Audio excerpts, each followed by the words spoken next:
ঠাকুমার বয়স 100 বর্ষ পার হয়ে গেছে। নাতির সংখ্যাও কম নয়, নয় করে 30 জন নাতি।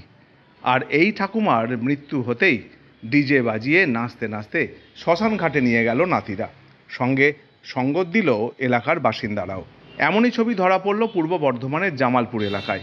এদিন দেখা গেল মৃতদেহ শ্মশানে সৎকার করতে নিয়ে যাওয়ার সময় ডিজে বক্স বাজিয়ে নাচতে নাচতে আনন্দ করতে করতে নাতিরা গেলেন শ্মশান ঘাটে। তারা জানাচ্ছেন, দীর্ঘ সময় ধরে রোগে ভুগছিলেন তাদের ঠাকুমা, কষ্ট পাচ্ছিলেন। আর সেই ঠাকুমার মৃত্যু হতেই তারা জানাচ্ছে মুক্তি পেলেন। দীর্ঘ কষ্ট থেকে মুক্তি পেতেই তারা আনন্দে মেতে উঠলেন। আর এদিন এমনই এক নতুন ঘটনার সাক্ষী থাকলেন এলাকার বাসিন্দারা।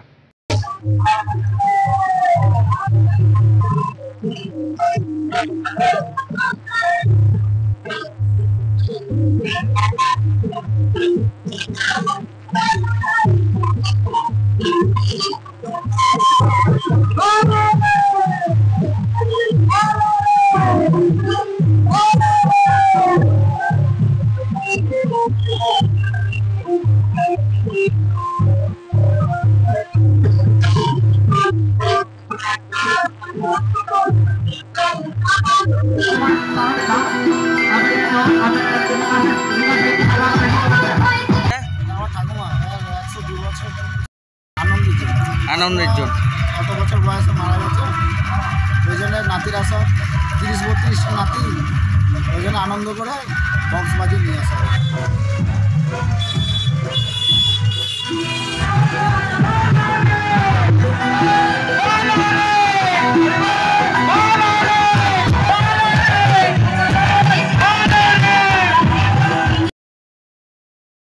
এই বয়স্ক ব্যক্তি ছিলেন। আচ্ছা, বক্স আনার জন্য মনে হচ্ছে নাতির প্রতি অনেক আছে, তারা একটা আনন্দ করে, বয়স্ক ব্যক্তি মারা গেছেন আনন্দ করে এখানে দাহ করতে আনা। ও নাতি পূজা করেছে। আচ্ছা, বয়স হয়েছিল না?